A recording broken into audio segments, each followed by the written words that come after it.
A'udzubillahi minasyaitonirrajim. Bismillahirrahmanirrahim. Assalamualaikum warahmatullahi wabarakatuh. Salam sejahtera, salam pagi Rabu insya-Allah. Pada hari ini kita akan kongsikan sedikit tajuk kita pada hari ini ialah 13 pantang larang dalam ihram, yang mana ini adalah antara perkara yang sangat-sangat penting yang banyak ataupun ramai jemaah umrah kita buat kesilapan.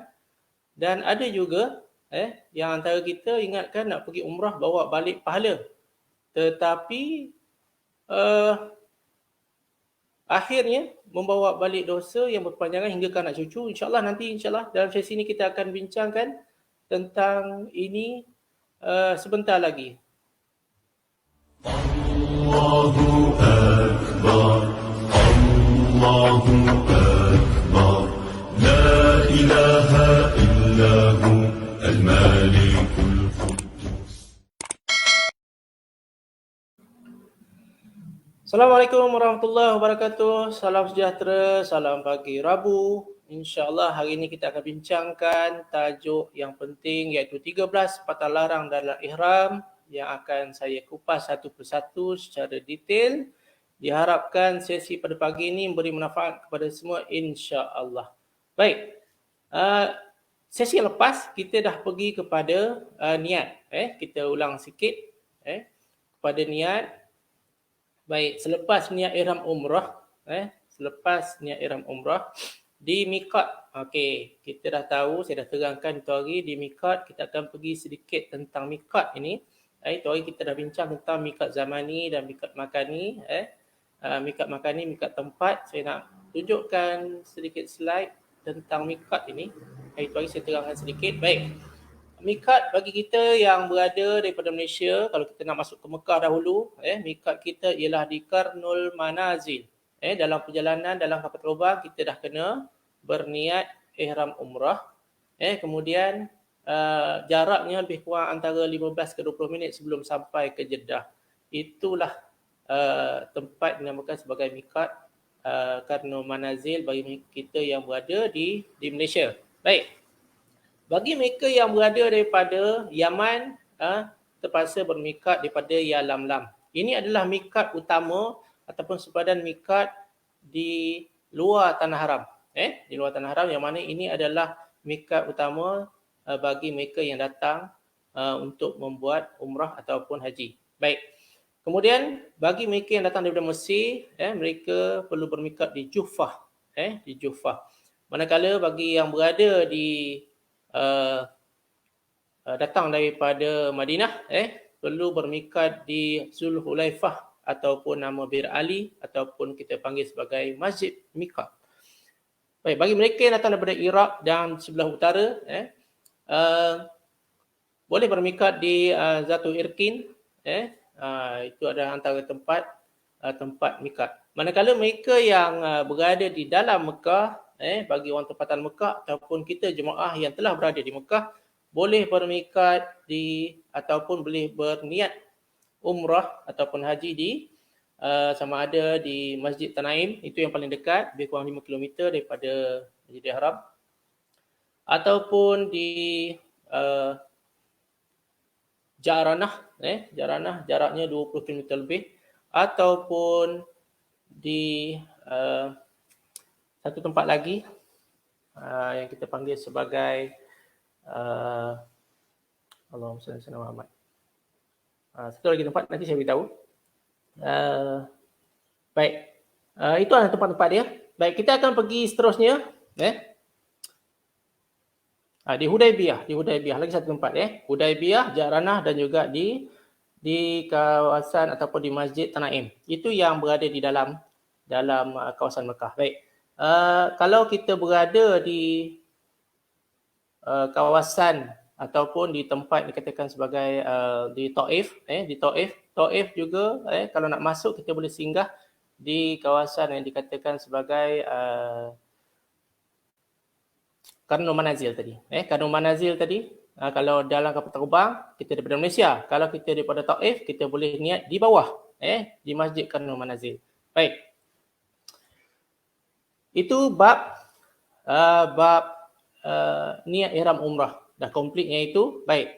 sebelum kita nak berniat tu, kita kena pakai pakaian ihram. InsyaAllah pada hari Jumaat nanti saya akan bincangkan tentang cara pemakaian kain ihram. Bagi lelaki dan juga bagi wanita, bagaimana cara nak memakai pakaian ihram. Kemudian hari ini kita akan bincangkan tentang perkara-perkara larangan semasa dalam ihram. Ada 13 pantang larang di dalam ihram semua sekali. Kita akan pergi satu persatu insya-Allah. Yang pertama ialah melakukan persetubuhan. Jadi ini adalah antara larangan dalam ihram yang paling berat, yang damnya seekor unta. Secara asasnya saya boleh beritahu dia ada nama-nama dam tertentu. InsyaAllah bab dam nanti kita akan bincangkan secara detail. Baik, untuk yang pertama ni, larangan dalam ihram ialah melakukan persetubuhan. Jadi mana kata ketika kita dalam ihram bermula bila? Macam kita dalam solat, bila kita berniat angkat takbir saja, itu dah dikira mulanya larangan. Itu kalau dalam solat. Kalau di dalam haji atau umrah, apabila kita berniat ihram sahaja, telah mulalah kita kena jaga 13 pantang larang dalam ihram ini. 13 pantang larang ihram perlu dijaga daripada mula niat sehinggalah kita bergunting ataupun bercukur selepas tamat sa'i. Itu yang dikatakan kita kena jaga 13 pantang larang di dalam ihram ni. Baik. Yang pertama tadi kita dah sentuh melakukan persetubuhan. Yang kedua ialah melakukan akad nikah sama ada untuk diri sendiri ataupun menjadi wali. Ataupun kita menikah ke orang lain, jadi wali. Baik. Ini penting. Ada setengah orang kadang dia memang niat dia nak menikah dekat Mekah. Jadi pastikan kalau nak bernikah pun selepas selesai ibadah umrah atau selepas selesai ihram kita. Jadi yang nak jaga dalam pataran dalam ihram ni bukannya lama, sekejap je sebenarnya kalau dalam umrah. Kalau katakan berniat di Tanaim, lebih kurang dalam 2 jam lebih ke 3 jam dah selesai. Daripada kita niat di Tanaim, hinggalah selesai kita bergunting. Kemudian itulah sahaja masa yang kita perlu jaga. Baik. Yang ketiga, mukadimah jimat. Mukadimah jimat ni contoh bercumbu-cumbuan dan sebagainya. Bukan kata antara lelaki dan wanita sahaja. Ada juga, saya nak ceritakan sedikit tentang bagaimana boleh berlakunya mukadimah jimat ataupun bersyahwat, kita boleh panggil gitu. Baik. Bukan antara lelaki dan wanita sahaja. Ada ceritanya, iaitu saya ceritakan sedikit. Ini cerita yang pernah berlaku. Jemaah umrah ni duduk satu bilik, lelaki semua. Ada satu pakcik dia dah penat, kaki dah sakit. Jadi salah seorang daripada jemaah tolong urut kaki dia. Bila urut kaki ni, jadi pakcik ni pun tersyahwat. Jadi mana kata itu pun dikira sebagai mukadimah juga ataupun bersyahwat. Baik, itu nak kena jaga. Jadi di dalam ihram kena jaga semua pantang larang ni supaya kita tak dikenakan dam. Jadi dam ni ada pelbagai jenis. Bab dam nanti insya-Allah kita akan ceritakan secara detail kemudian. Sekarang kita sentuh tentang bab 13 pantang larang di dalam ihram sahaja dulu. Baik, untuk yang keempat, sebelum kita pergi untuk pantang larang yang keempat, kita berhenti sebentar. Allahu Akbar, Allahu Akbar, la ilaha illahu al-malikul quddus. Baik, untuk pantang larang yang keempat ialah menebang, mencabut, membunuh atau merosakkan pokok ataupun tumbuhan sama ada di tanah haram ataupun di tanah halal. Kalau dulu 4-5 tahun lepas muzakarah umrah dan haji beritahu bahawa cabut pokok ni hanyalah di tanah haram. Tetapi baru-baru ini telah pun 2-3 tahun lepas mereka telah bermuzakarah muzakarah di antara tabung haji dan juga kita punya ulama kita menyatakan bahawa bila telah muzakarah mengatakan bahawa di tanah haram dan di tanah halal juga kita tak boleh rosakkan ataupun bunuh tumbuhan. Kalau bunuh pokok kecil, maka damnya kecil. Kalau bunuh pokok besar, maka damnya besar. Itu dia punya cara, dan nanti kita akan bincang tentang dam. Baik. Untuk yang kelima, membunuh atau memburu haiwan yang halal dimakan. Ini bermakna haiwan halal yang halal dimakan haiwan darat sahaja. Ikan tak termasuk. Nak kena tahu bahawa ikan, ada juga jemaah tanya kalau nyamuk macam mana? Nyamuk tak termasuk. Nyamuk dikira sebagai serangga. Apa lagi? Haiwan yang membahayakan, contoh kalau kita jumpa ular, boleh bunuh ular, tak ada masalah. Sebab itu adalah haiwan yang membahayakan dan tidak halal dimakan. Manalah tahu, kok tengah-tengah tawaf, datang seekor rimau datang terkam kita. Pakatlah ramai-ramai, boleh bunuh rimau tu sebab membahayakan dan dia bukan haiwan yang halal dimakan. Baik, cerita tentang haiwan yang halal dimakan ni, saya nak sentuh sedikit tentang belalang. Ada setengah-setengah waktu di Mekah ni, ada terlalu banyak atau musim belalang kunyit besar-besar. Melekat di bahagian Kaabah dan sebagainya. Jadi belalang ini kita boleh makan, halal dimakan. Jadi anda kata kalau kita bunuh dia dengan sengaja, tangkap, bawa goreng dan sebagainya, maka kena bayar dan mengikut harga belalang tersebut. Jadi mana kata belalang nak kena jaga. Musim yang lepas, kalau tak silap, setahun 2 tahun lepas, ada musim cengkerik. Baik, cengkerik kita tak boleh makan. Jadi kalau kita bunuh tak ada masalah. Jadi cengkerik dan juga belalang tadi berbeza. Belalang tu yang boleh dimakan, cengkerik kita tak boleh makan. Baik. Selain daripada tu, ada juga yang tanya tentang haiwan-haiwan lain. Contoh macam saya sebut tadi, nyamuk ke ataupun serangga. Baik, serangga tidak dikira sebagai haiwan. Jadi tak ada masalah kalau kita bunuh dia. Kalau ada lipas dan sebagainya itu tak ada masalah. Baik, ada apa-apa soalan? Boleh kemukakan, boleh tanya di ruangan komen supaya kita dapat jawab di sini juga. Jadi kita dapat clarifikan. Kadang-kadang ada ramai yang tak berapa nak pasti sama ada kita kena dam ataupun tidak. Yang penting, anda kata kalau tak pasti, boleh bertanya kepada mutawif yang bertugas. InsyaAllah akan diputuskan ataupun akan diberitahu sama ada kena dam ataupun tidak. Baik. Seterusnya, untuk yang keenam, untuk yang keenam memotong kuku. Memotong kuku sama ada dia potong dengan menepik kuku ataupun kalau dia gigit kuku pun sama. Itu dikira juga sebagai dam, yang untuk memotong kuku kena bayar dam. Ini antara larangan dalam ihram, salah satu daripada 13 pantang larang tersebut. Jadi semua yang saya sebut ni adalah bagi lelaki dan juga wanita. Bagi lelaki dan juga wanita. Baik, seterusnya yang ketujuh, memakai sarung tangan. Jadi makna kata sarung tangan ni kita tak boleh pakai tutup penuh tangan kita. Tutup penuh sarung tangan tak boleh. Ada kalau kita tengok bagi orang daripada Indonesia, jemaah wanita Indonesia biasa dia tutup di sebelah belakang tangan. Bukan di tapak betul, di bahagian belakang ni. Jadi maknanya kata belakang ni pun kalau ikutkan fatwa kita tak boleh tutup. Mana kena buka tangan. Mana kau tutup sampai pergelangan tangan sahaja. Nak kena pastikan. Baik, itu lelaki dan wanita juga. Baik, untuk yang ke-8, memakai bau-bauan ataupun minyak rambut. Jadi makna kata perlakuan ini yang tak boleh, dikatakan tak boleh, yang kena dam ialah ketika kita berada di dalam ihram. Ketika kita berada dalam ihram, daripada kita mula niat tadi, kita dah tak boleh buat dah benda-benda ni. Kalau kita pakai bau-bauan selepas kita berniat sahaja, itu kena bayar dam. Anda kata kalau kita pakai bau-bauan sebelum kita berniat, maka tak perlu bayar dam. Sebelum berniat, tak ada masalah. Sebab perlakuan itu kita lakukan sebelum. Sebelum kita berniat ihram umrah. Baik, seterusnya untuk yang ke-9 ialah mengugur, mencabut atau mengerat rambut. Mengugur, mencabut atau mengerat rambut. Biasanya kalau kita kerat sendiri atau kita cabut sendiri, itu kita tahu itu memang kena bayar dam lah.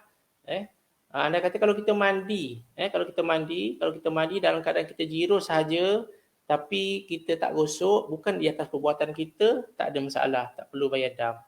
Andai kata kalau kita gosok ketika kita mandi dan rambut kita jatuh, maka kenalah bayar dam. Sama juga macam kita tidur, waktu kita tidur kemudian kita bangun, kita nampak banyak rambut di katil ataupun di batas bantal kita, maka itu tu tak kena bayar dam. Oleh kerana dia jatuh dengan tak sengaja. Tak sengaja dan waktu kita tidur dalam keadaan mungkin rambut itu dah mati, dia gugur sendiri. Jadi itu tak perlu bayar dam. Jangan terkejut dan jangan kira. Kalau kira takut terkejut. Jadi sama juga kalau kita mandi, tengah mandi tengok banyak rambut kita di atas lantai, jadi jangan kira. Kita takut bila kita kira nanti kita rasa was-was dan kita tak yakin dengan ibadah kita. Jadi tak payah tengok. Kalau kita mandi tanpa kita gosok kepala, siram juga kepala air, dia jatuh, rambut jatuh sendiri, makna itu adalah rambut mati. Tak ada masalah. Baik, ada apa-apa soalan sebelum kita teruskan? Kesemua tadi, nombor 1 hingga ke nombor 9 ni tadi adalah untuk lelaki dan juga wanita. Ada untuk lelaki dan juga wanita. Saya akan sentuh 3 lagi khas untuk lelaki dan 1 khas untuk wanita, iaitu pantang larang di dalam ihram tadi. Sebelum kita teruskan, kita berehat sebentar. Allahu Akbar, Allahu Akbar, La ilaha illahu al-malikul quddus. Baiklah, kita akan sambung lagi untuk yang ke-10. Sebelum itu, kalau boleh kita minta ramai-ramai pakat-pakat sharekan link ini, sharekan sesi live pada hari ini supaya lebih ramai lagi dapat belajar tentang 13 pantang larang di dalam ihram yang akan kita sentuh pada hari ini, khusus untuk pantang larang sahaja. Kita tak pergi detail dari segi dam dan sebagainya. Baik, kita sentuh sikit tentang hukum cabut mengerat rambut tadi. Andai kata kalau satu rambut kita gugur, kita terus bayar dam. Kalau satu rambut gugur, kalau ikutkan pengiraan, satu rambut gugur, kita perlu bayar RM5 sahaja. RM5 sahaja. Andai kata kalau gugur rambut kedua, kita bayar RM10. Andai kata 3 rambut gugur, barulah kita bayar berapa agak-agak? Ada yang kata 15, tak. Kena bayar seekor kambing. Jadi makna kata sebelum jatuh gugur atau yang ketiga tu, bayar cepat-cepat, jadi akan reset dengan automatik. Dia akan reset kosong semula. Jadi anda kata kalau jatuh satu helai rambut, terus bayar dulu, anggarannya lebih kurang RM5. Bayar kepada mereka yang membersihkan ataupun pekerja-pekerja yang membersihkan Masjidil Haram tu. Boleh bayar kepada mereka RM5 atas niat kita nak bayar dam. Jadi mudah cara dia, cuma pelaksanaannya nak kena cepatlah. Maknanya kalau satu dah gugur terus bayar. Jangan sampai 3. Kalau sampai 3, kena bayar dam seekor kambing, atau kalau tak mampu nak bayar seekor kambing, bolehlah bayar RM10 kepada seorang, kepada 6 orang, mana seorang fakir miskin RM10, seramai 6 orang. Mana kata kena bayar RM60 lah. Bayar RM60. Maknanya RM60 tu dibahagikan kepada 6, RM10 seorang kepada fakir miskin di Mekah. Jadi andai kata kalau tak mampu juga nak bayar, maka berpuasalah selama 3 hari. Itu antaranya cara dia. Jadi untuk detail tentang dam, nanti kita akan pergi ke sesi yang detail untuk dam. Untuk yang ini kita akan teruskan lagi, iaitu yang ke-10. Bagi lelaki memakai pakaian berjahit. Memakai pakaian berjahit ni tidak boleh dilakukan ketika dalam ihram bagi lelaki sahaja. Jadi itu sebab lelaki kena pakai pakai ihram yang mana satu di sebelah atas, satu yang di sebelah bawah. Jadi cara-cara pemakaian kain ihram insya-Allah saya akan sentuh nanti pada hari Jumaat. Pada hari Jumaat kita akan pergi kepada pemakaian pakaian ihram bagi lelaki dan juga kita sentuh untuk wanita juga. Baik. Yang dikatakan pakaian berjahit ini ialah pakaian yang bercantum. Jadi anda kata kalau kita nak mandi, boleh gunakan kain pelikat lepas ataupun kain batik lepas yang tidak bercantum, yang tidak berjahit. Itu tak ada masalah. Boleh gunakan kain yang tidak bercantum. Yang selalunya terlupa ataupun terleka ialah seluar dalam. Biasanya seluar dalam tu biasanya kadang-kadang lah. Biasanya itu antara kesilapan yang biasa berlaku tentang pakaian ini. Baik. Seterusnya ialah menutup kepala untuk lelaki. Pakai kopiah sini tak boleh. Jadi kena buka kopiah. Jadi ada kadang-kadang jemaah dia pakai kopiah siap-siap, pakai ihram, dah pakai dah. Tiba sahaja di miqat, niatnya memang nak buka tapi terlupa. Anda kata kalau terlupa cepat-cepat buka tak ada masalah. Kalau dah biar lupa daripada Madinah sampai ke Mekah, itu dah tak kira lupa lah kan. Kalau boleh masing-masing ingatkan jemaah masing-masing, ingatkan kawan di sebelah masing-masing. Andai kata ternampak ada yang terlupa dan sebagainya. Baik. Yang ke-12 ialah memakai kasut ataupun selipar atau kasut yang menutup tumit dan juga jari kaki. Ini khas untuk lelaki juga. Jadi kita galakkan supaya pakailah selipar biasa yang boleh nampak semua jari kaki. Pastikan semua jari kaki nampak dan juga tumit nampak. Kalau pakai kasut ataupun sandal crop tu, itu dah tutup tumit dan juga tutup jari kaki, tu tak boleh. Jadi kena pakai selipar Jepun yang paling mudah. Selipar Jepun boleh nampak tumit dan juga nampak jari kaki. Baik. Itu 3 patalaran khas untuk lelaki. Kita dah pergi kepada 12, 9 untuk semua lelaki dan wanita. Khas 3 untuk lelaki dan akhir sekali bagi wanita ialah menutup muka. Jadi makna kata dalam ihram bagi wanita tak boleh tutup muka. Pakai purdah ataupun pakai niqab tu tak boleh tutup. Jadi makna kata kena buka. Makna kata dia tak nak buka juga, nak pakai juga niqab boleh. Kena pakai topi, topi yang ada apa kata orang, ada soyuk kat atas ni sikit. Kemudian pakailah kain yang turun seperti tirai saja. Makna kata purdah tu tak melekat pada muka, itu boleh. Itu tak ada masalah. Jadi kita dah bincangkan sedikit 13 pantang larang di dalam ihram. Diharapkan semua faham dan beri manfaat.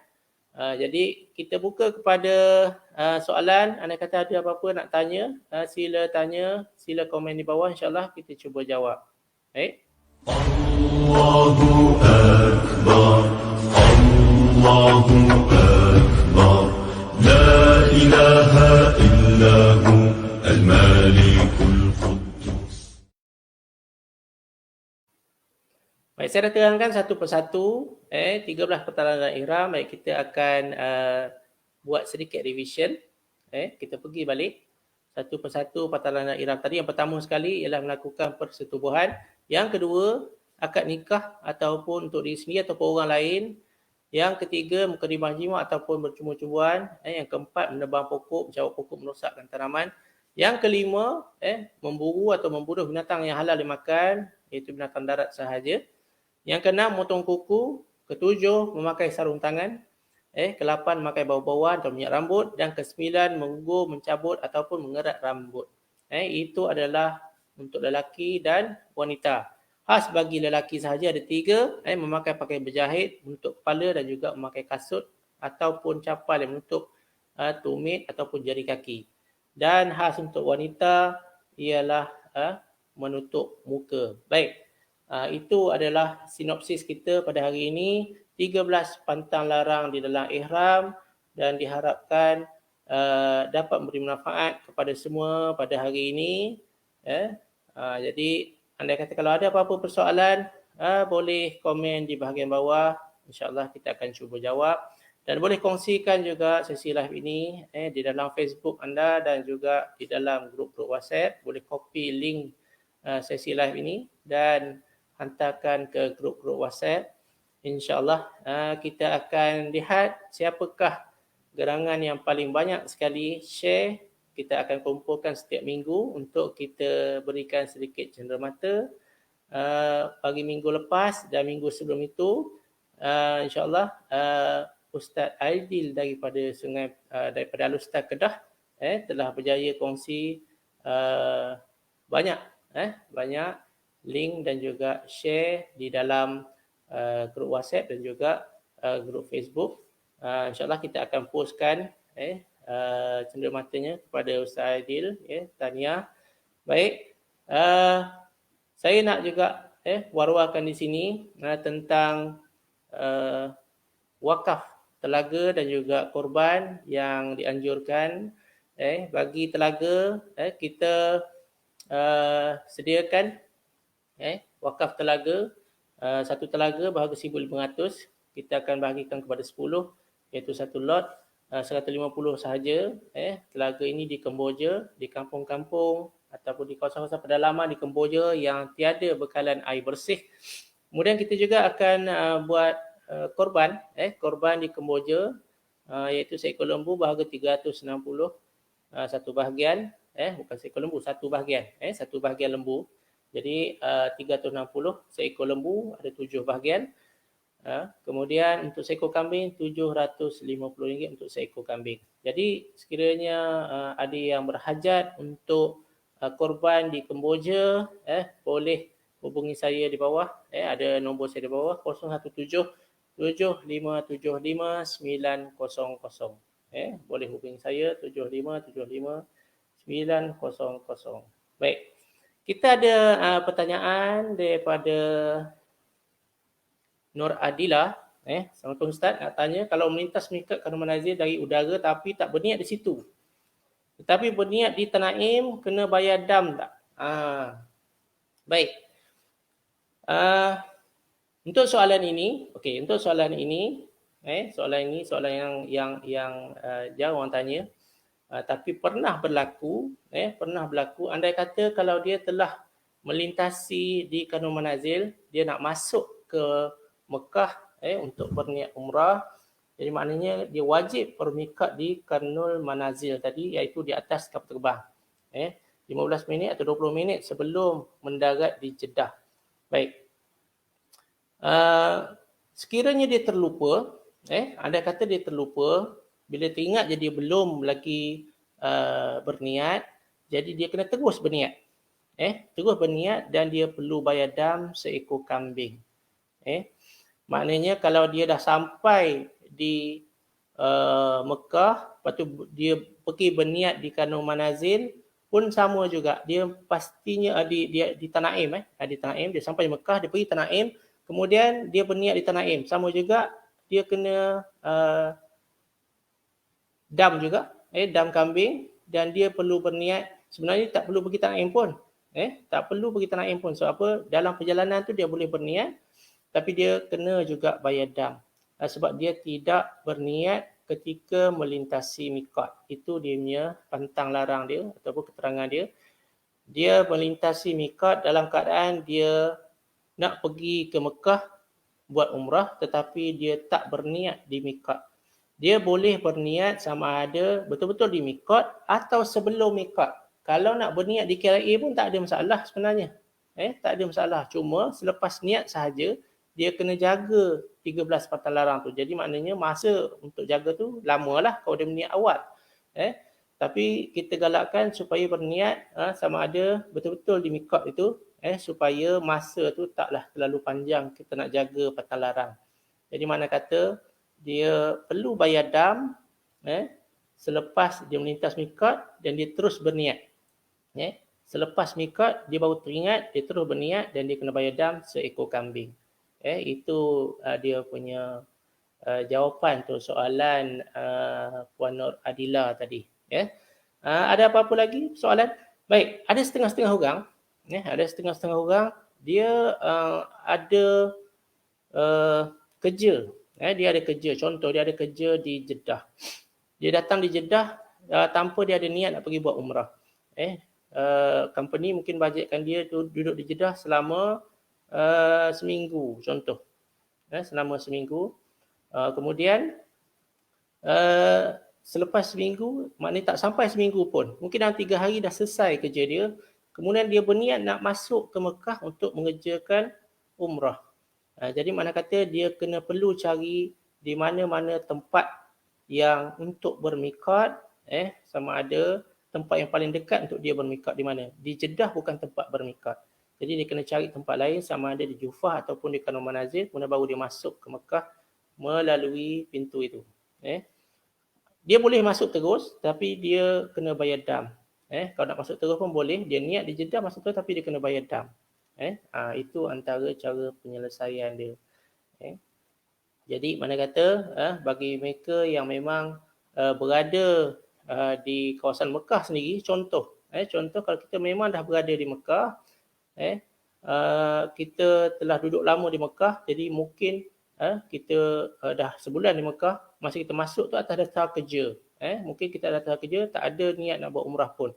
Kena panggil kerja di Mekah contoh. Masuk dalam keadaan kita bekerja, kemudian selepas kita dah dikira sebagai bermukim di sana, maka kita boleh cari mana-mana tempat, iaitu sama ada di Jaranah ataupun Tanaim dan sebagainya, niat daripada situ untuk buat umrah. Itu tak ada masalah. Sebab apa? Kita masuk dalam keadaan kita bukan berniat untuk buat umrah, tapi selepas itu kalau kita teringin rasa macam teringin nak buat umrah, barulah kita pergi ke tempat-tempat yang berada di sekitar kawasan Kota Mekah, tempat untuk bermiqat tadi.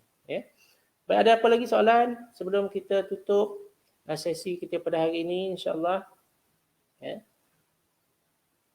Baik, saya nak cuba ceritakan sedikit tentang bagaimana yang saya katakan tadi, kita nak buat umrah, niat kita untuk dapatkan pahala, tetapi kita bawa balik dosa yang berpanjangan hingga ke anak cucu. Ini banyak cerita yang disampaikan oleh petugas-petugas tabung haji dan juga Mufti Tawi sebelum ni. Ceritanya lebih kurang begini. Andai kata kita kalau ada mungkinlah kita yang bekerja di Malaysia ni adalah cawangan di Jeddah contoh company kita tu. Jadi andai kata kalau kita dah selesai kerja kita 3 hari, kemudian bos ajak kita pergi buat umrah. Ada satu cerita ni, seorang wanita bila bos dia ajak pergi buat umrah, jadi dia pergi buat umrah dengan bos dia dan tanpa keadaan ataupun tanpa dia ada ilmu. Jadi ketika tawaf tu dia nampak orang ramai melekat pada Kaabah. Jadi maknanya pantang larang ketika kita tawaf tak boleh sentuh Kaabah. Jadi dalam keadaan dia berihram, dia tawaf dan dia sentuh Kaabah tanpa dia tambah lagi pusingan untuk menggantikan pusingan tawaf yang batal tadi. Jadi maknanya kata tawaf dia tak lengkap, tak sah. Kemudian dia buat sa'i dia tak sah, dan dia bercukur pun tak sah. Kemudian dia balik. Tak lama kemudian dia pun berkahwin dalam keadaan dia belum terlepas daripada pantang larang dalam ihram tadi. Masih terikat lagi sebab apa? Dia punya ihram dia tadi belum habis. Belum habis. Daripada dia niat tadi, habis ihram apabila selesai bergunting. Oleh kerana tawaf tak sah, kemudian sa'i pun tak sah, bergunting pun tak sah. Jadi dia masih berada dalam ihram dalam keadaan dia berkahwin. Jadi perkahwinan dia pun tak sah. Perkahwinan dia pun tak sah. Selang beberapa tahun, jadi dia pun melahirkan anak. Jadi anak itu pun dikira sebagai anak tak sah taraf. Baik, jadi ini antara benda yang mungkin kita tak berapa tekankan, mungkin tak tahu cerita. Jadi kalau boleh cuba belajar dan juga belajar sebelum kita pergi menunaikan umrah, pastikan kita ada cukup ilmu untuk menunaikan umrah. Andai kata kalau ada apa-apa persoalan dan sebagainya, ada apa-apa yang kita tak faham, kena refer kepada mutawif supaya benda ini dapat diselesaikan segera dan tidak berlanjutan hingga efek ataupun terkesan kepada ahli keluarga kita dan juga anak cucu. Ini antaranya. Cara penyelesaiannya ada banyak tapi agak rumit sikit. Itu boleh refer kepada mutawif. InsyaAllah mutawif akan beritahu bagaimana cara dia. Jadi itu sebabnya daripada awal kena selesai. Selesai betul-betul di Mekah. Kalau boleh settlekan di Mekah, jangan bawa balik. berkenaan dam dan sebagainya, kena selesaikan juga di Mekah. Baik. Itu sebabnya setiap kali trip umrah, selepas selesai sahaja umrah, biasa saya akan tanya jemaah, ada apa masalah atau tidak. Kena beritahu, walaupun ia berkaitan dengan benda yang mungkin kita segan nak cerita, tapi itu adalah benda yang kita kena clarify, kena jelas sebelum kita balik semula ke tanah air kita. Jadi jika ada apa-apa soalan lagi, boleh tuliskan di bawah. InsyaAllah kita akan jawab kemudian. Jadi insyaAllah sampai di sini saja buat kali ini. Aku qauli hadza wa astaghfirullahalazim wa li wa lakum. Wassalamualaikum warahmatullahi wabarakatuh.